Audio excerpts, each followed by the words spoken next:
Hey guys. Hi. You're listening to Not As We Planned, so get ready for Honest, raw, unfiltered, unhinged story, where we share our advice, opinions, and talk about all the shit that people avoid discussing. We want to point out we are not qualified professionals, although I feel like I am one. and what we say is the advice we would give to our besties. Hi guys. Hello and happy New Year! 2025, baby. Yeah. I mean, obviously right now it's not currently 2025. We're living in the future.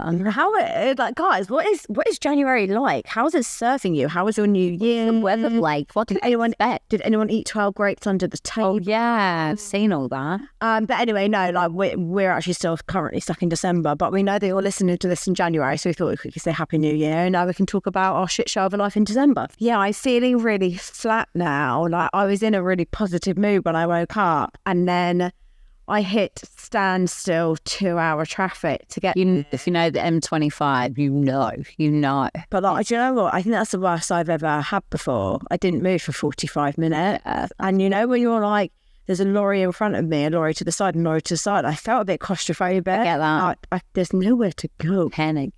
So yeah, I feel just like really just like drained. But yeah, what's your week been like? I'm in a very positive vibe kind of mood. Rub it today. Rub it off. So this weekend we went out with all the kids. Cute. We went to Birmingham because we wanted to go to this cat cafe. What's a cat cafe? It's a cafe with cats in it.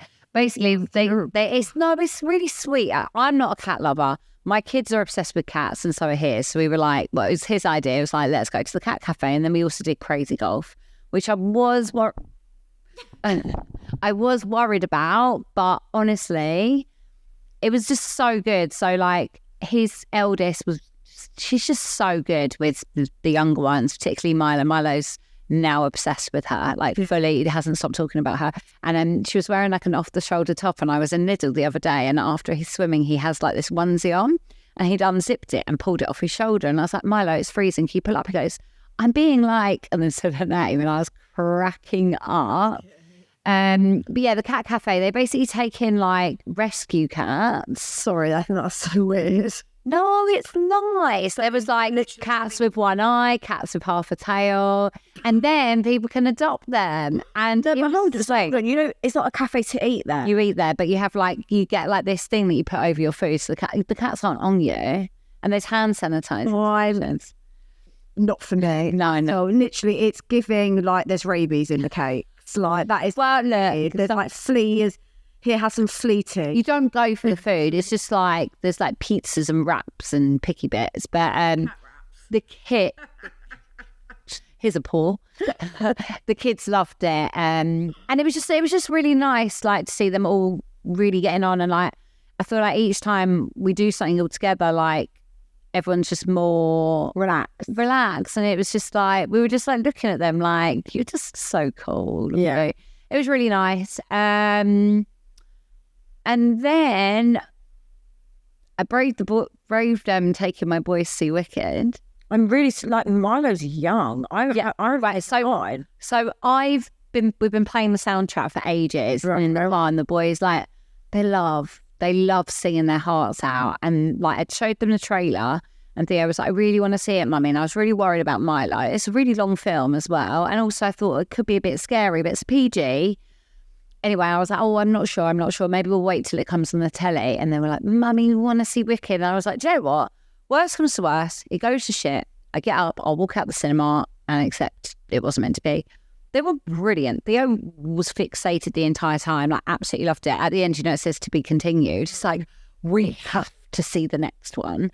And Milo, he got a little bit fidgety in the middle, not like naughty or anything. And they were both scared. When the flying monkeys smack into the window and everyone in the eye screamed. But after that, probably Williams.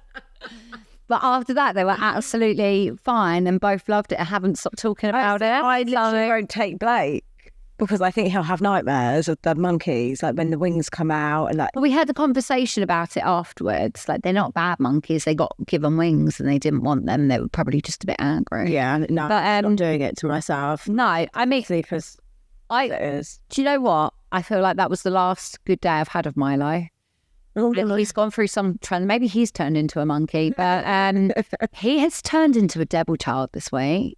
He's always been my easy child. I don't know what's going on. Is it a leap? Is it something? Something's going on. I don't know if it's Christmas getting to the kids. Okay, do you know what's actually quite interesting? So I feel like that leads me on to what I was going to talk about with Blake's behaviour at the moment. And I put something on my Instagram about how just struggling, had a really, really tough day with him. And everyone was like to me saying that, like, especially for like neurodivergent children, this time of year is a real struggle. So stimulating. I think it's like they also like their routine changes slightly at school. It's all talking about things to look forward to and but it can make them quite like apprehensive, and like it's like the excitement of Christmas but also like the uncertainty of no routine, and like it can sort of throw them a bit. And I've just seen it a lot with Blake, so I wonder if it is. It could be, yeah, it could be that because we've been doing things like after school. Last week I took them to Audley End to see Santa. Last night we went on a light trail. Like, we don't do stuff like that in the week normally, and we have been. I wonder if he's just over. Also, sometimes they need the break. It's like they can feel like, you know, when it's yeah. No, I agree. And they're counted down days so they don't have to go to school and nursery. But yeah, I was sat there doing homework with Theo the other day, and I turned around. Milo had got a bottle of paint and had thrown it across my floor, right? Paint everywhere. And I've turned around and, you know, you're like, what the fuck? And the worst thing was, I was like, Milo, did you do that? He just full on lied to me and was like, Mummy, I didn't do it. And I'm like, well, how did that paint get from there to all over my floor? And he was like, I don't know. You know, you're like, that's winding me up more. Yeah. Like, just admit it. Yeah. I was like, Mummy doesn't like lies. Like, if you've done something you shouldn't have done, I'd rather you tell me and we can figure out what we're going to do together. But light and heat, he was adamant. He didn't do it. So maybe one of my elves is real, and maybe they're throwing paint across my floor. I'll have to go back to the North Pole. Really, because they came back like behaviour. Well, mine came back today with their dad today, so I'm just getting a nice little break. But like woke up the next morning after like Rome as well. Like Rome is usually so chilled, and it was a day that I had really bad with Blake that he decided to also turn into like the devil. So way. And I was like, no, the elves guys, I'm really sorry, but they're not here. Like they've gone back to report back to Santa because I don't think they like your behaviour. So if you want them back, you're going to need to improve. Well, do you know what? I feel like we've spoken about this before, but our parents didn't have the pressure of gentle parenting, worrying about, is this going to fuck them up in adulthood? And I've always felt the pressure, and I felt like something needed to change this week. So I tried something that my boyfriend's done with his kids when they were younger. And we've had a conversation. I know what their favourite things at the moment are. They're squishmallows. They sleep with them every night. So now I'm like, I give them the choice. And that's the important. And I'm only on day 2 of it, but it's worked really well so far. So I thought I'd share it. But you can choose to hit your brother or hurt your brother or, you know, do something that's unkind. And if you do that, you are choosing not to have your squishmallow tonight. Or you choose to behave and you get to keep it. So yesterday, Milo just out of nowhere went up to Theo and just smacked him one. And I was like, okay, so you've chosen to give up a squishmallow. And he cried and cried about it. I took it away. He was okay by the time he went to bed. And then this morning he got it back. And I was like, okay, do you want to lose that again? He was like, no, I'm going to be good today. So I'm trying to make them realise they have a choice as to how they behave. And he like hit it. The one thing that triggers me more than anything is the hitting or the kicking or the beating the shit out of each other. Oh, hello. Yesterday, the kids were fighting. Blake fell on his head, cut his head and broke his glasses. Oh, that was with the kid? Yeah. And it's like the arm of one of the glasses. So like he can't wear those. He's not at school today because So where's he? He's at his dad. Right. Had to go to the opticians this morning, see if they could fix them. They can't. So he's now got a new eye test this afternoon. And then hopefully we'll get them in a few days. But like the boy's like blind, like, and rightly, I should have got a spare pair. The glasses he's now got are his spare pair, and you know, it's just like life gets busy, and then you like forget to do the things, and like So I understand the hitting. That sort of discipline or whatever you want to call it wouldn't work for Blake. No, I get that. He needs immediate consequence, and if it's too far away, like something gets taken away at a later date, but like he just can't. I understand. Yeah, I don't know if it will completely work. It worked with Milo last night. Yeah, no, if it works, this morning. then great. I'm not very good at like discipline or like following through. I see. If I say something like no hope in hell, I'm going back. I'm like the biggest pushover. This is where I'm trying to get better. No, but all I say is like, don't make empty threats. Don't say something you don't want to. Oh, don't say something that's going to in turn actually make it more difficult for you. Yeah, exactly. You know, it's if you don't. Oh, that's fine. Obviously, we're not coming back to the so mate. And then you're at the park the next day. That's me all over. So no, that's like one of my resolutions is to like why do like as soon as it's come out of my mouth, I'm like, well, that's a stupid thing to say, can't I? Yeah, because that's not going to. It's not going to happen. Any more of an update from me? To be honest, no. I am now really ready for the kids to break up. Oh yeah, I'm so ready. Really, really ready. I can't remember if I shared this or not. Blake started medication. I said that, didn't I? So he's actually started a new medication now. So I put him on a medication at 8 a.m. That he has at home. And then after about 4 days, I had a little review with the teachers and they said that he is so good in the morning and it's wearing off. So he's now started, today's day 3 of a different medication that he takes at school at 12. Okay. And the teachers emailed me yesterday saying he had the most amazing day, which was just so nice. So fingers crossed. It's all trial and error, isn't it? He's not taking it over the Christmas holiday, so that should be interesting, which I think that's a bit annoying. I might give him a bit. No, joking. Slash I might take some. So yeah. I don't really have much of an update. I'm going away tomorrow. Oh, you already know her. What? My boyfriend's away with work there from Sunday evening. And like we looked at flights and they were so cheap and the hotel's so cheap. He was like, fancy a trip to Malaga. So I was like, okay. So we booked a flight to Malaga. What's the weather like there? It's like 16 and sunny, like then I'd say like a light jumper. We're doing this like we've booked this like walk in like the side of a cliff and it's like this really cool like trek. So I'm really excited for that. It's just something different, you know. You're just a bit like this weather's quite depressing. I'm finding being away from my kids in December quite difficult because I'm like, I just want to do Christmassy stuff and they're not with me. So it's quite nice to have like just a big distraction and going away and that being exciting. So yeah, it'd be quite nice because all like my long weekends I've had with my boyfriend have been interrupted by his work trips the last 3 weeks, even though it will be again this week. But it's just nice to have nice things something to do. Isn't it? Should we get a crack on? This is called a boss, a gay male, and a stripper. Sounds like a king's sale. Again, a boss, a gay male, and a stripper. I think it sounds like a sexed up version of Cluedo. In the drawing room. I'm super excited. Me and my friend are coming to a live event after a crappy few years where we have both pulled each other out of the gutter. This would be so we just start.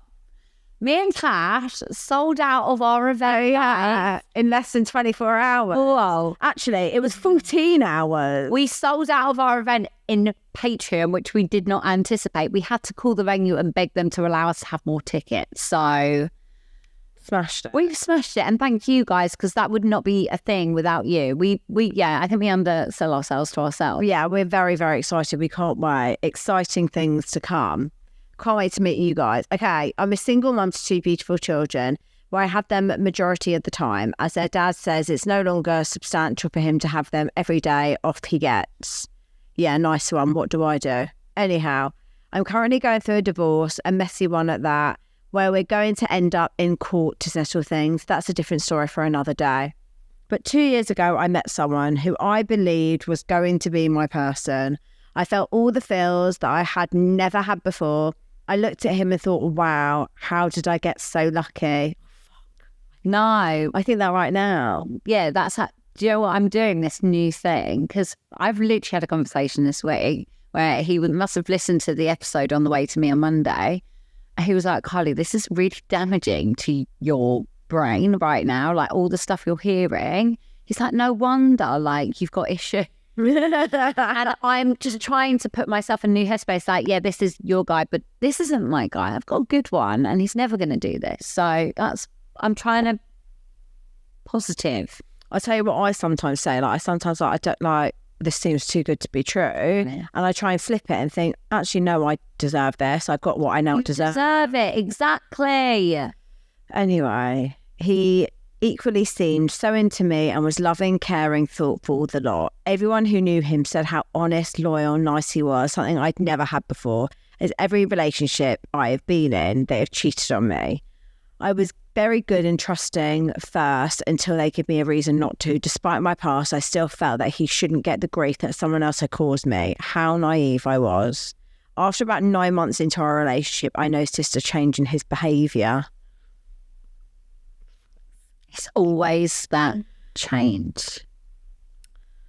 His phone was always picked up as soon as I left the room. As soon as I returned, it would go back down. He would make sudden movements to his position when I would sit next to him and then 30 seconds later pick up his phone.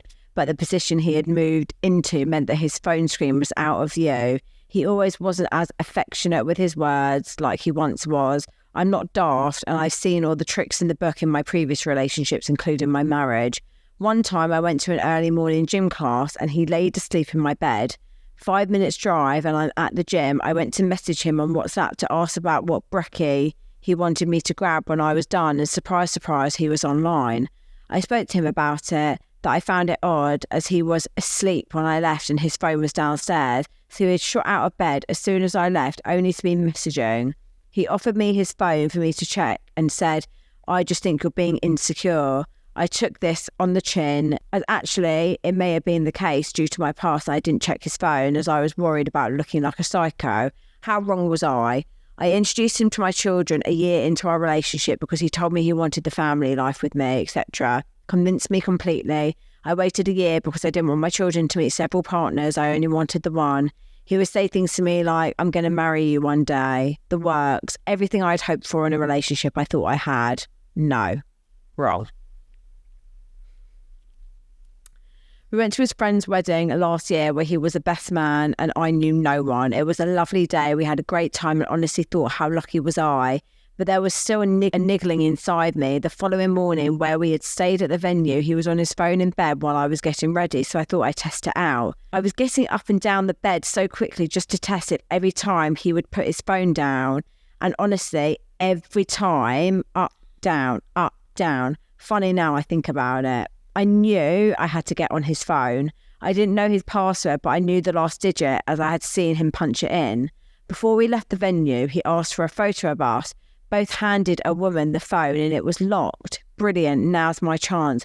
What's your password? It's locked. He walked up all casual. Oh, you'll know it anyway. Taking the phone, it's, let's just say, tennis. With the letters to the numbers. So now I had the password. I just had to wait for the opportunity. Oh. One day, a week after the wedding, he came to mine after a night shift to sleep at my house for the day so we can have the afternoon together. He leaves his phone downstairs all the time. So I got his phone, typed in what he told me the password was, but he hadn't told me the full password. He missed off the last number. Perfect, because I had the last digit. Stop. I'm in. And I checked his phone and couldn't see anything wrong until an unread message was sitting there called, let's say, Jack, hello. Who says a number under their own name with hello after it? I opened it up and there it was. Messages between the person I suspected. At work. Is that where? At work. Another one. And asked him about it. I don't know why I'm laughing. This is obviously not funny. I don't know why I'm finding it so triggering today. Happy New Year. It was a message between the person I suspected at work and asked him if anything was going on for 6 months. They had history between one another, which I'd heard rumours about prior to meeting me, but he denied until he was blue in the face. It was messages like, should we go to Paris for the weekend? No. Same time he had sent that to me. They were saying miss you, making plans for the future, all words, as I also read that they had never met up or even called one another. She is a boss at our joint work. She knows me, knew we were together, and quite frankly, she has a right reputation. There isn't one person out there that hasn't been there. Disgusted. Having read enough, I went flying up the stairs to kick him out and then slowly reverse out of my bedroom to truly get the facts. I've been fooled before, but not truly knowing it all. So I shut the door and went back downstairs. I took pictures of all their chats, and despite her rank in work, I rang her and called her out. She denied it at first, and then once I explained I was sitting there with his phone whilst he was asleep, she claimed that she didn't know about us, which was bullshit, and promised nothing else had happened other than messages. I then rang his best mate and went off on one, asking his friend whether he had always been this much of a liar and this manipulative. Then I proceeded to go and do all my makeup, look my best before waking him up. He tried to lie at first, but once he realised I'd been caught out, he agreed to it. I spent a couple of weeks with him, begging for me to forgive him. I spoke to her in person too about it. She was only worried about it all coming out of work more than being bothered that she hurt me. But stupidly, and despite me knowing I'd never get the trust back, I took him back as I knew nothing physical had happened while we had been together. But that should have been enough. I was hurt and shocked by everything that I had read. The person I thought who was the loyal one for a change had become the person who caused me most hurt that I'd never expected from him. As we progressed, we had some good times, but I still didn't trust him, and there were red flags. Ones that I saw but was holding on to our first year before I started noticing everything. We do that, don't we? Like, we ignore it and then like romanticize that person and think of all the good things and the way that they were at the beginning, but really They've changed. no, or maybe they were always that person and you romanticize. Yeah. You romanticize them. So like in the first year, people probably put on more of a front, and I don't personally think that someone can fake it for a year. It's a long fucking time. 3 months, yeah. 6 at a push. I really, really don't think you can fake it for a year. I think that is someone not looking at the real picture. A year is a long time to honest yourself. thinking of other people I know. Like, I don't think my ex-husband put on a show for No. 14 years, and then the last 3 were really bad. I ignored everything. I remembered what he used to be like. I held on to that. I was hoping that he would come back. Do you know what I mean? Yeah, I get that.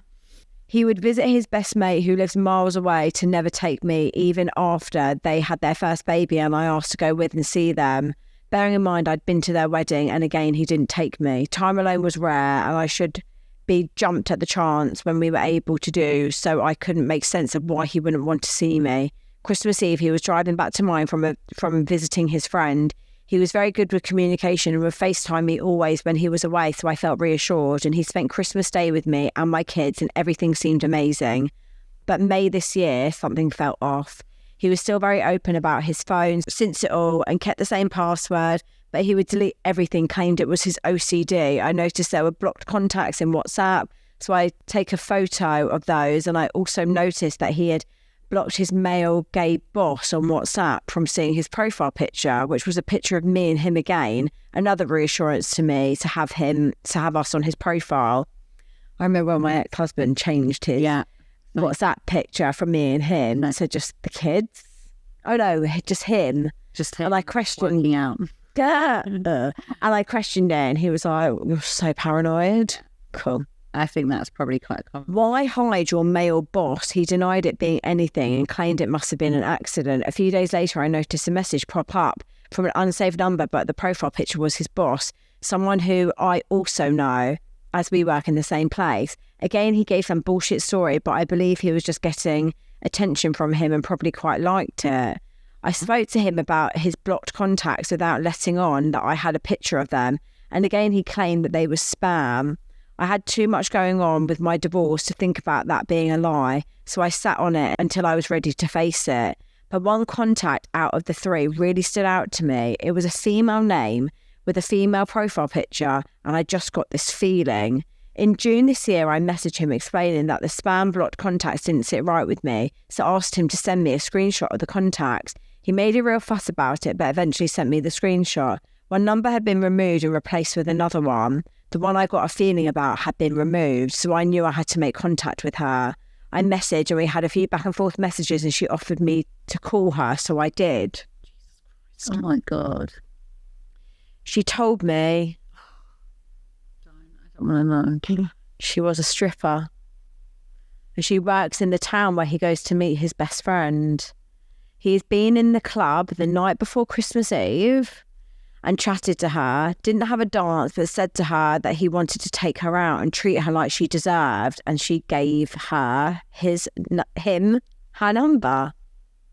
She messaged the next day where he did ignore her and he then blocked her from then. However, that was strike two. I rang him, called him all the names under the sun, yet again claiming to be this loyal, honest man.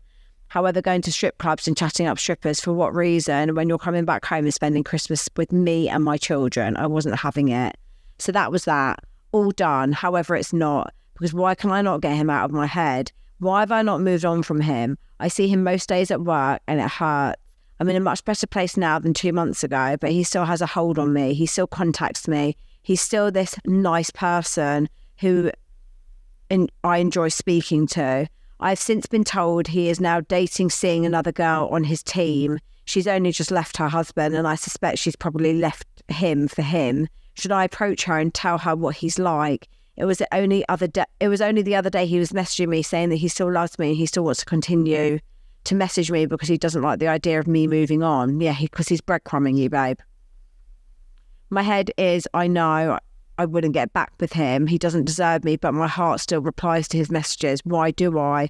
I also feel for this new girl, if it's true and they're dating, why is he still messaging me? He just wants attention from anyone and I'm very much a girl's girl and would like to pre-warn her what he is really like. What should I do? Much love, ladies.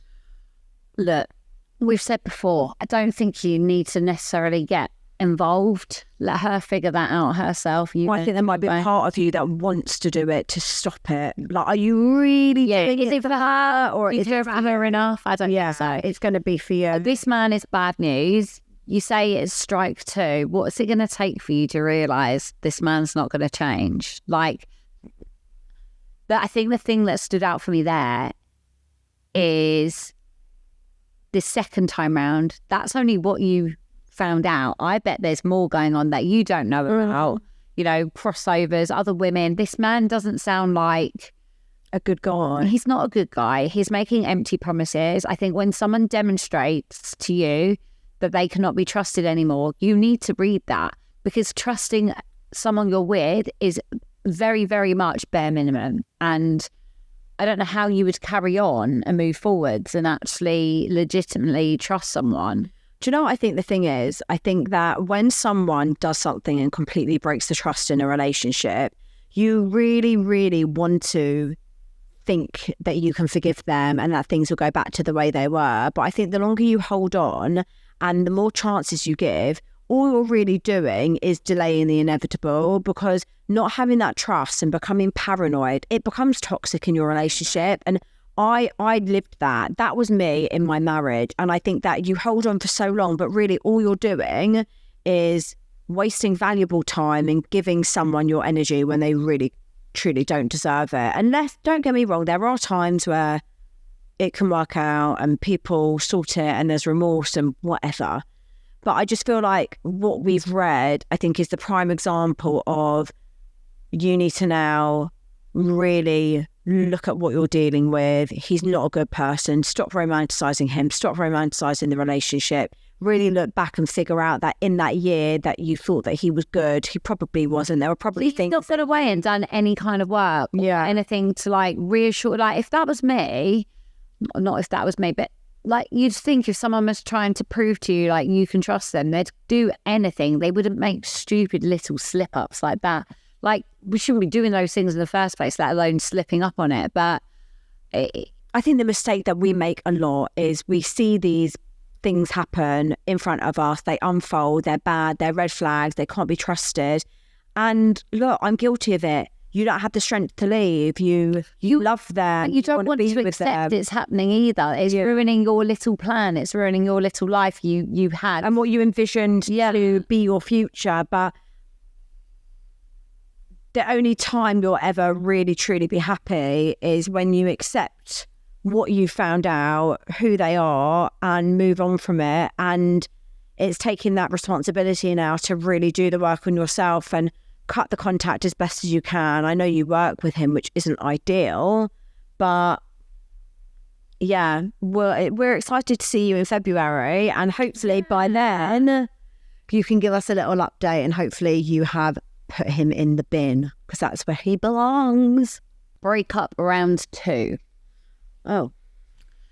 Hi girlies, I just want to say a massive thank you for your podcast and your Instagram posts. They helped me get through my breakup to my ex-fiance in early 2023, and now I'm going through another breakup. I can resonate with so many of us who stay so long to try and have the perfect family life, but I made the decision to leave my ex after 5 years. He was a really bad drunk. I know he took drugs but denied it, and I am certain he cheated on me numerous times.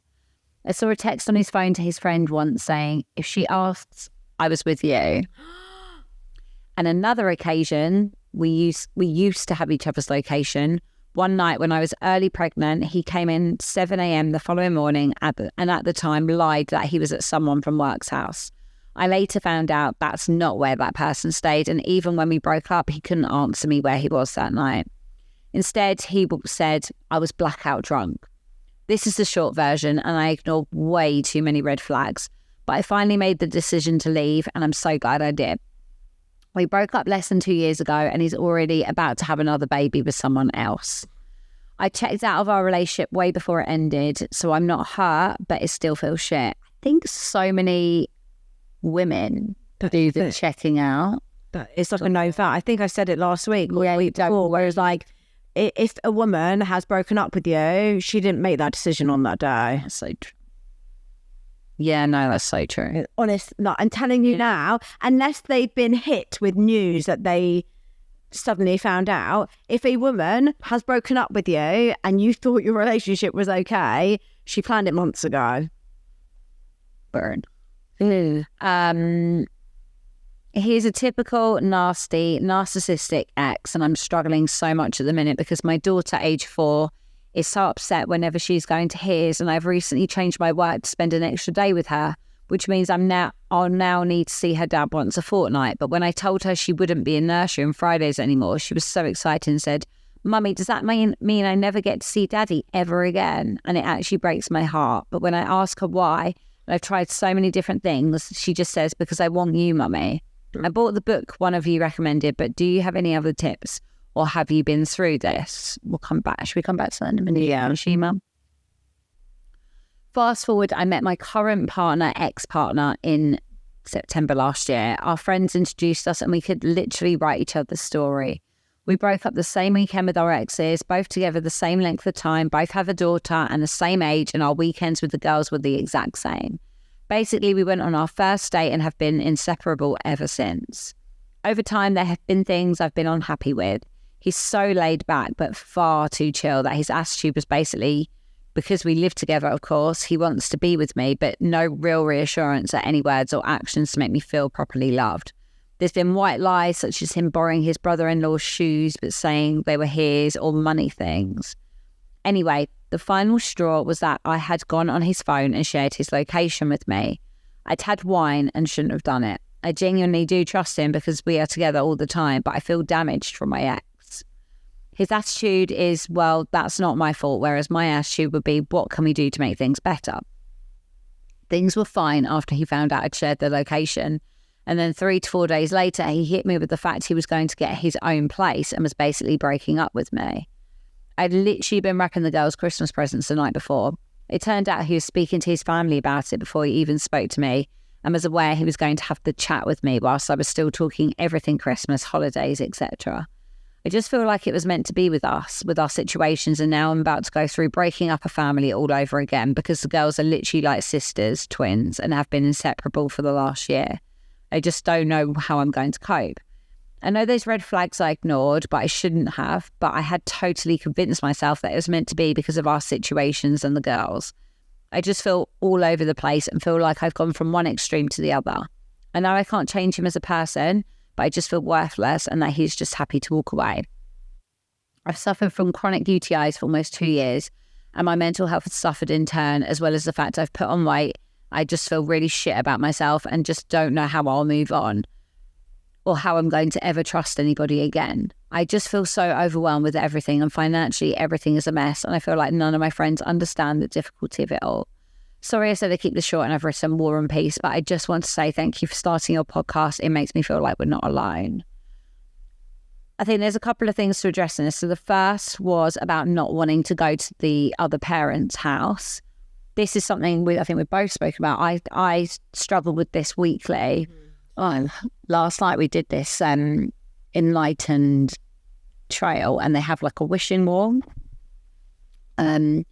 So I was like, oh, tell me a wish and I'll write it down. And Theo was like, I wish that I could spend every weekend with you, mummy. And like, broke my heart, like that this is his life. Do you know what I mean? But I don't know what's worse, that or your kids saying, I want you and daddy to live together, because Blake said that to me the other day. Oh, yeah, no, mine would never say that. But they every single week I'm battling with, we don't want to go to daddy's. I don't want to go. I have tears over it every week. And I know they're fine when they're there. And I really try and like say, you're going to have so much fun at daddy's house. Like, you know, I'm sure daddy's got something really fun for you planned. And I really try and make that a positive thing. I don't want to feed into that and be like, oh, I don't want you to go. Oh, cool. Yeah, cool. So I say, they're like, but we miss you. I'm like, mummy misses you. But it means I really look forward to the time when we're together. It means mummy can rest. I don't think there is a solution with that. Unfortunately, like I'm 2.5 years down the line, and Ivy still cries every time she goes to her dad. And part of this life. It's sad, but I think you've just got to, like Carly said, reassure them that you're going to have so much fun when you're back with mummy. You're going to have lots of fun at daddy. And there's sort of nothing you can do about it. There isn't a solution. I think as well, where they're so young, like yours is age 4, mine are 3 and 5. They don't get a say in it. Like, they need to have a relationship with the other parent. Yeah. As much as you might feel a certain way about them, that's their dad. And it's really important that continues. So I think what we can do is by encouraging that, and there isn't a quick fix. You can't just suddenly make them want to go there. They start to make up their own minds about things, but I think we just need to encourage that relationship and just support them. And also when they get back, if they are tearful, almost like validating their feelings of, if they're saying, you know, they missed you, they wanted you, you know, you say, I understand that I missed you too, and I'm so happy we're back together, and just kind of making them feel heard. But there's not a magic fix for that, unfortunately. No, unfortunately not. In regards to what she said about, you know, the only thing that I can try and relate to with this is that, you know, I went through a breakup after a divorce, and it massively knocked me. And I think that sometimes when you go into that first relationship after a divorce, I think, I'm not saying that you romanticize it even more, but I think for me, because I saw qualities in my ex-boyfriend that I'd never experienced before, I did automatically put him on this pedestal. And I thought, like, you know how she was saying our situations just seem so perfect? I sort of felt the same with my ex-boyfriend, because in my head, I convinced myself that I didn't want to be with someone who had kids, or because I didn't like the idea of like a permanent ex on the scene. But his ex had a child who he had lived with for 5 years. So in my head, I thought, wow, he comes with experience, but no baggage. And I was like, this is just amazing. It's perfect. And you like create this cute little story in your head and think like, we were meant to be, and he's got all these things that my ex didn't. And then before you know it, you have romanticized this whole thing, and it sounds like you sort of did the same, and you have admitted that you ignored red flags. And I'm not ever going to sit here and say like, you know, you ignored it, there's nothing that you know, it is what it is now. But like, you will end up finding the right person if you make sure that you do that work and make sure that you don't ignore those red flags, and you are vigilant with it, and there are good people out there. Like, I know that it makes you worried that, oh God, you're going through it again, and you feel a bit like a failure, because it's like, I've already gone through a divorce and now having to go through a breakup. Like, every relationship is a lesson. You just got to make sure you take what you can from it and really learn from it, not to do what you've done before. I know you said like at some point in that email how he was really laid back and I didn't really give you words of affirmation. I want, like, did you ever communicate that with him and said, look, like, this is what I need and things? I wonder if like the breakdown of the relationship has to do with that lack of communication, meeting each other's needs, like from both parts. Maybe there was something he was missing, like, because we don't really have a full explanation as to why he's decided. But I completely agree with Tash. From listening to that, it sounded like you were holding on to this idea you were meant to be together. Everything happened at the exact time. Like, yeah, like girls are best friends, and it's all like universe. Yeah, and I think that's it. Sometimes you have to see what is in front of you, and like at the end of the day, if he's quite happy to walk away, I think you need to take a step back and realize maybe this isn't this little romantic little story that I envisioned, and actually, do you know what? He wasn't meeting my needs. He didn't make me feel particularly loved. He didn't offer me those words of affirmation that are so important to me. Mm-hmm. And actually, am I compromising my own needs being met to stay with someone? We should never be doing that. No. And do you know what? I hope that what I'm about to say can give people some hope. I'm not sitting here saying that I'm running off into the sunset right now, but right now, and I thought about it the other day, like, this is the most content, especially at this time of year. I don't remember the last time I was actually content at Christmas. Like, and it's so nice to feel this calm and support from a partner. But when I went through my breakup at the beginning of the year, I honestly thought, I just cannot even, I can't put it into words, the pain that I felt and how crappy I felt. And I never thought in a million years that I would look back and be so grateful for that experience, because without sounding so like cliche and a bit lame, like that healing process of that breakup has honestly shaped me into a completely different partner and how I'm showing up now in my relationship. And I wouldn't be with someone who I feel really grateful to be with right now had I not experienced that breakup and that heartache and that real like sit in your really uncomfortable emotions situation. So I promise you that although it may seem like a really dark place now, you've sometimes got to go through that in order to get to where you're meant to be. And I know that if someone said that to me whilst I was in it, I'd be like, fuck off. But I really hope that I can just show you that like good can come out of really shit situations, and without that shitty stuff, like you're not going to get there. And once one door closes, another one will eventually open if you do the work. So yeah, thank you for emailing in. I've got something I want you guys to do. It's the start of the year. I want you to find a notebook or a diary or even a note on your phone, and you're going to open it up, not when you're driving. If you're listening when you're driving, think of it in your head. And you were going to write a feeling or something you want to achieve by December 2025. It could be anything. It could be, you know, feeling content being on my own. It could be leaving the relationship I'm currently in that's not serving something me. Just one thing. Don't think of a million. One thing that you want to have achieved by the end of the year. But write it as if you've achieved it. Yeah. I'm so glad that I left that relationship. I'm so glad that I'm finally content on my healed, happy or whatever. Yeah, write it down. Yeah, I'm so happy I'm divorced. That's going to be me next. Yeah, and with that, should we end with a little affirmation? Do it. How about 2025? It's my year. It's going to be my year. It's going to be my year. It is. It's going to be our year. Love you guys. Thank you so much. Great start to the new year, guys, and we will see you next week. Bye.